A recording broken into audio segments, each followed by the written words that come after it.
মহাপুৰুষ শ্ৰীমন্ত শংকৰদেৱৰ কৰতল কমল কমল দল নয়ন কবিতাৰ অসমীয়া ভাঙনিৰে শিক্ষাবিদ সাহিত্যিক দেৱেশ্বৰ গগৈ স্বৰচিত গ্ৰন্থ কৰতল কমল উন্মোচন।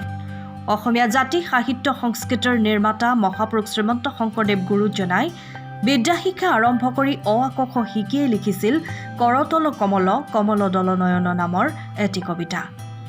সৰ্বগুণাকাৰ শ্ৰীমন্ত শংকৰদেৱৰ কৰতল কমল কমল দল নয়ন কবিতাৰ অসমীয়া ভাঙনি কবিতাটোত থকা সন্ধিযুক্ত আৰু সমাসিদ্ধ পদসমূহৰ আলোচনাৰে কমাৰবন্ধা মহাবিদ্যালয়ৰ অৱসৰপ্ৰাপ্ত প্ৰতিষ্ঠাপক অধ্যক্ষ বিশিষ্ট শিক্ষাবিদ সমাজহিতৈষী সাহিত্যিক লোকসংস্কৃতিৰ গৱেষক তথা ভাৰত গৌৰৱ বঁটা প্ৰাপক দেৱেশ্বৰ গগৈৰ দ্বাৰা ৰচিত কৰতল কমল শীৰ্ষক এখনি গ্ৰন্থ উন্মোচন কৰে কমাৰবন্ধা মহাবিদ্যালয়ৰ অধ্যক্ষ অতুল শইকীয়াই।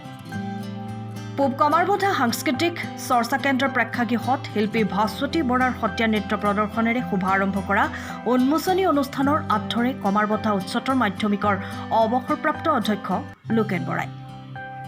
বেটিয়নী উচ্চতৰ মাধ্যমিক বিদ্যালয়ৰ অৱসৰপ্ৰাপ্ত অধ্যক্ষ জগত চন্দ্ৰ ভূঞাৰ সভাপতিত্বত অনুষ্ঠিত উন্মোচনী অনুষ্ঠানত শিক্ষাবিদ লেখক বিপুল ঠাকুৰ, গোলাঘাটৰ জ্যেষ্ঠ সাংবাদিক দীপেন দত্ত, অৱসৰপ্ৰাপ্ত কৃতি শিক্ষক শিল্পী যাদৱ মহন্ত, সাংবাদিক প্ৰসেনজিৎ ৰাজখোৱাই ভাষণ প্ৰদান কৰি গুৰুজনাৰ প্ৰথম কবিতাটো বিশুদ্ধ শব্দাৰ্থৰে সাহিত্যৰ ভঁৰাললৈ অৱদান আগবঢ়োৱা প্ৰতিষ্ঠিত লেখক দেৱেশ্বৰ গগৈৰ মহৎ প্ৰচেষ্টাক শলাগ জনায়।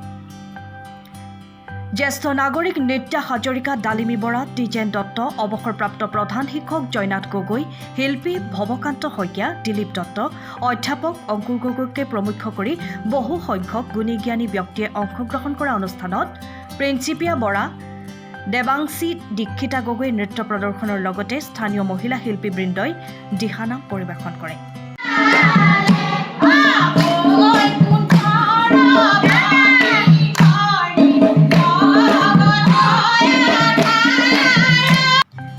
সাংস্কৃতিক প্ৰমূল্যৰে নৱবৈষ্ণৱ ধৰ্মৰ প্ৰৱৰ্তন কৰি অসমীয়া সমাজ জীৱনক একত্ৰিত আৰু সংহত কৰা একাধাৰে ধৰ্ম প্ৰচাৰক, সমাজ সংগঠক, গায়ক, নৰ্তক, অভিনেতা, কবি, চিত্ৰকৰ মহাপুৰুষ শংকৰদেৱৰ প্ৰথম কবিতাৰ অসমীয়া ভাঙনিৰে কৰতল কমল গ্ৰন্থৰ উপৰিও স্বনামধন্য সাহিত্যিক দেৱেশ্বৰ গগৈয়ে ইয়াৰ পূৰ্বে এৰি অহা দিনৰ কথা, কেইটামান প্ৰচলনৰ সৰল ব্যাখ্যা, কুন্তী আৰু গান্ধাৰী গ্ৰন্থৰ জৰিয়তে সাহিত্যৰ ভঁৰাললৈ অৱদান আগবঢ়াইছে। কৰতল কমল কবিতাৰ পুথিখন পূব কমাৰবন্ধা সাংস্কৃতিক চৰ্চা কেন্দ্ৰত আজি উন্মোচিত হোৱাত মই বৰ আনন্দিত হৈছোঁ।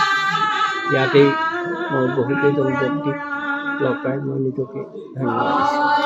মহাবিদ্যালয়ৰ প্ৰতিষ্ঠাপক অধ্যক্ষ এগৰাকী বিদগ্ধ পণ্ডিত জ্ঞানদৰ্শ ব্যক্তি শ্ৰীযুত দেৱেশ্বৰ গগৈ দেৱে শ্ৰীমন্ত শংকৰদেৱ বিৰচিত কৰতল কমল গীতৰ যিটো কবিতা, সেইটোৰ এটা নতুন তেখেতে এটা ব্যাখ্যা আৰু বিশ্লেষণ দি এখন পুথি আজি কৰতল কমল শীৰ্ষক এখন পুথি তেখেতে আজি উপহাৰ দিছে। যথেষ্ট আচলতে এটা চিন্তা উদ্ৰেককাৰী এটা প্ৰচেষ্টা তেখেতৰ এই গোটেই কথাটোৱে, গতিকে আমি তেখেতলৈ আমি ইয়াৰ বাবে ধন্যবাদ জনাইছোঁ। তিতাবৰৰ পৰা প্ৰসেনজিৎ ৰাজখোৱাৰ ৰিপৰ্ট, টাইম অৱ আছাম।